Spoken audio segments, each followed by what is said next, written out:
शाह हवेली में कदम रखते ही शार्दुल शाह का सामना अपनी सौतेली बहन सोहनी से हुआ।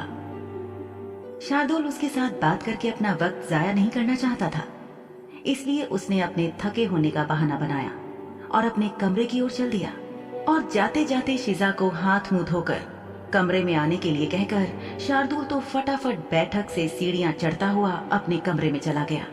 लेकिन वो ये भूल गया कि शिजा वहां अकेली नहीं थी, उसके साथ शार्दुल की सौतेली बहन सोहनी भी थी।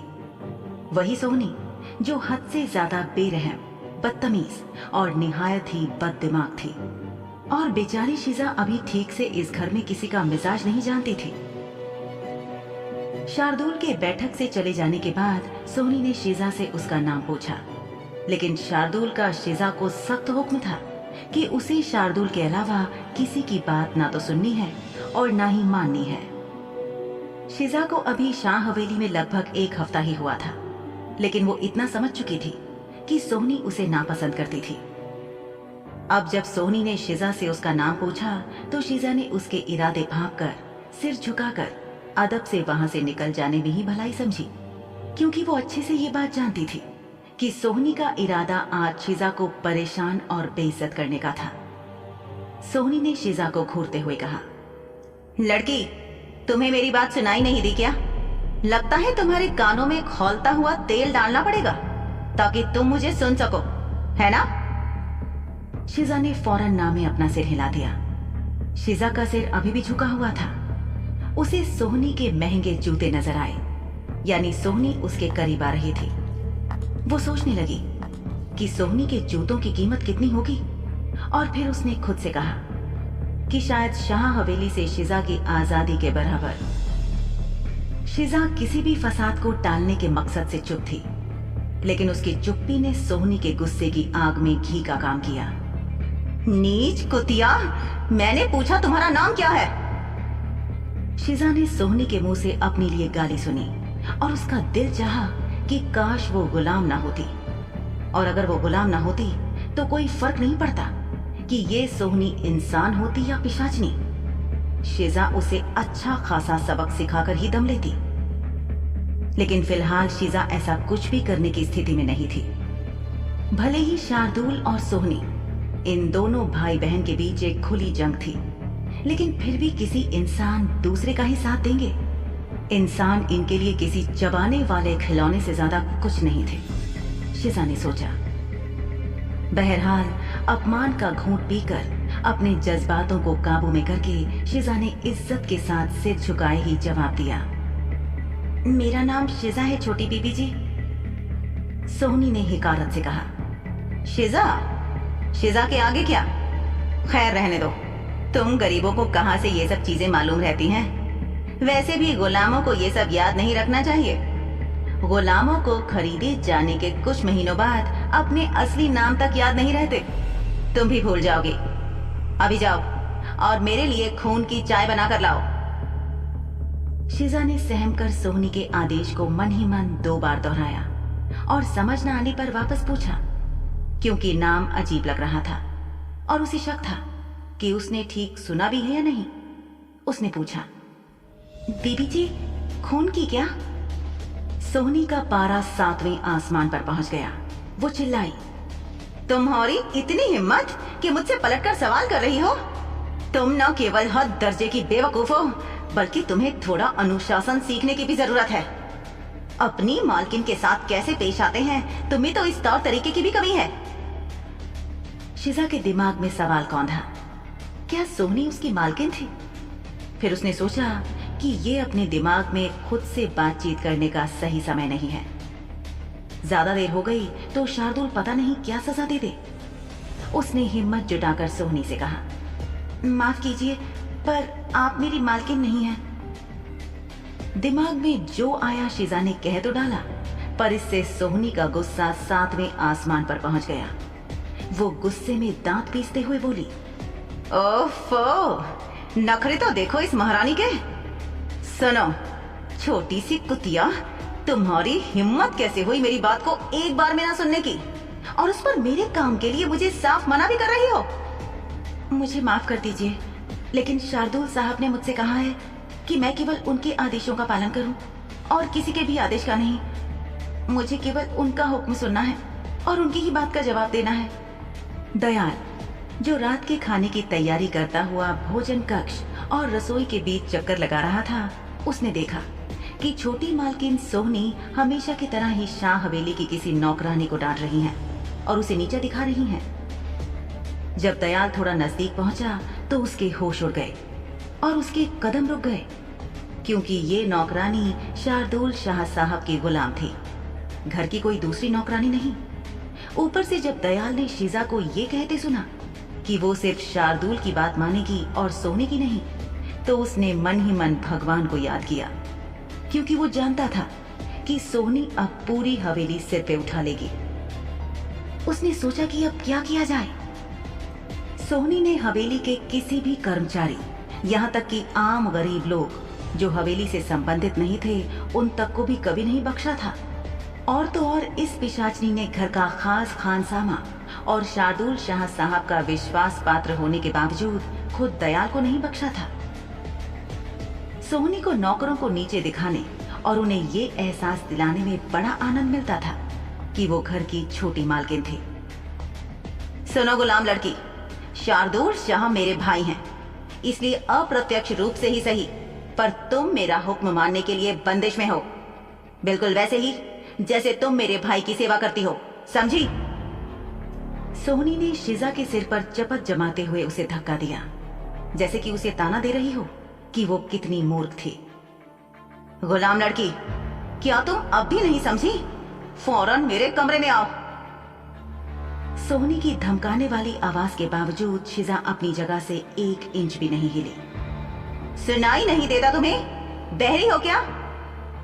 एक तरफ सोहनी का गुस्सा पूरे उफान पर था और दूसरी ओर शीजा सोच रही थी कि वो क्या करे। उसे पहले से ही शार्दुल के साथ काफी परेशानी हो रही थी और अब वो एक और पिशाच के हुक्म का बोझ अपने कंधों पर नहीं लेना चाहती थी। लेकिन ऐसा लग रहा था कि सोहनी जबरदस्ती उसके गले पड़ने का ठान कर ही बैठी थी।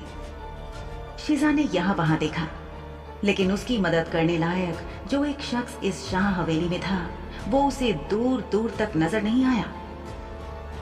सोहनी के बुरे बर्ताव का खौफ कुछ ऐसा था कि सभी नौकर किसी न किसी काम में मशगूल हो गए थे। किसी की हिम्मत नहीं थी सोहनी की नजर में आकर अपनी ऐसी तैसी करवाने की।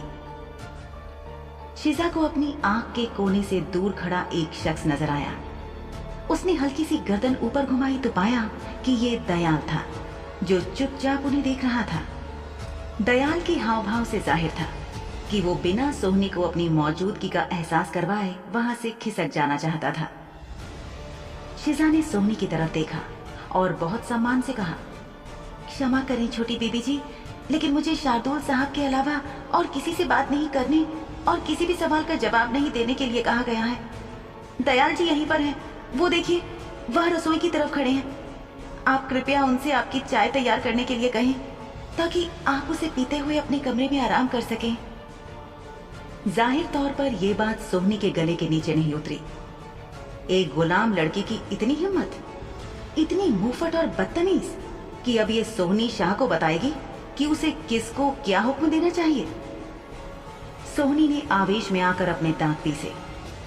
तेज कदमों से चलकर वो शीजा के पास पहुंची। अगले ही पल उसने अपना हाथ उठाकर शीजा को जोरदार तमाचा लगाने के लिए पूरी ताकत से हवा में घुमाया। शीजा उस एक पल में शाह हवेली में अपनी हैसियत भूल बैठी थी। उसने अनुमान लगा लिया था कि सोहनी उसे तमाचा मारने वाली थी। शीजा ने अपना हाथ बढ़ाया और सोहनी का हाथ बीच में ही पकड़ लिया और खुद को थप्पड़ पड़ने से बचा लिया। एक अदना सी गुलाम की इस गुस्ताखी ने सोहनी को अचंभित और गुस्से में पागल कर दिया। वो अपनी जलती लाल आंखों से शीजा को घूर रही थी।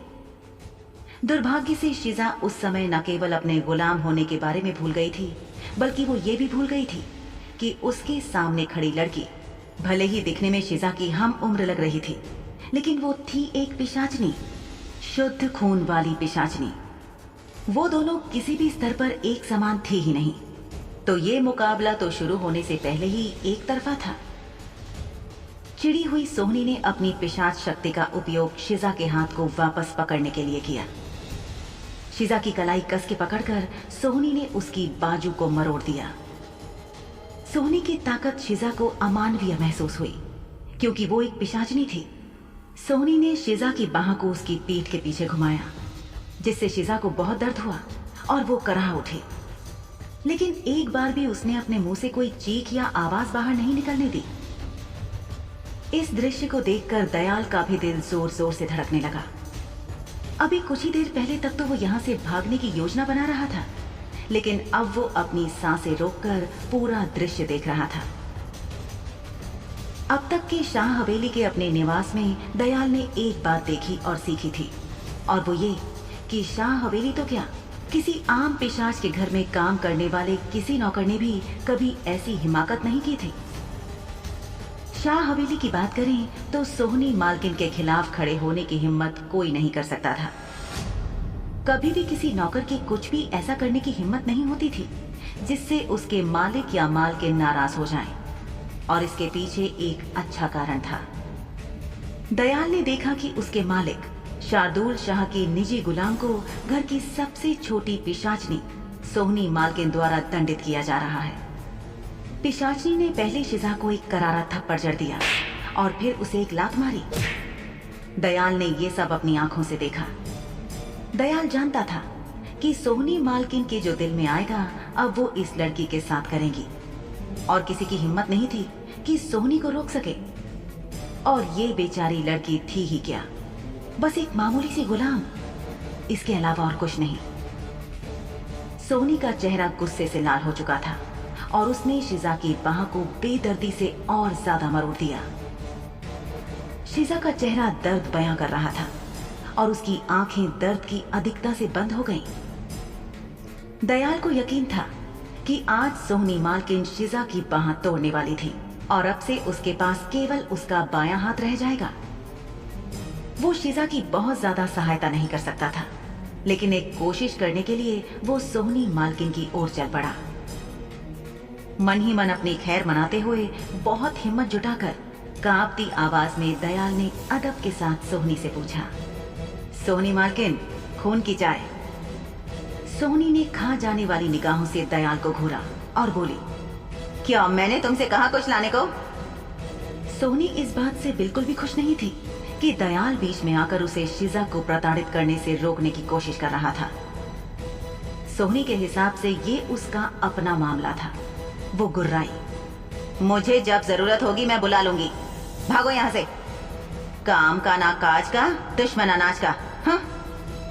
शिजा को बेइंतहा दर्द हो रहा था और उसे यकीन था कि आज उसका हाथ उसके कंधे से उतर जाएगा।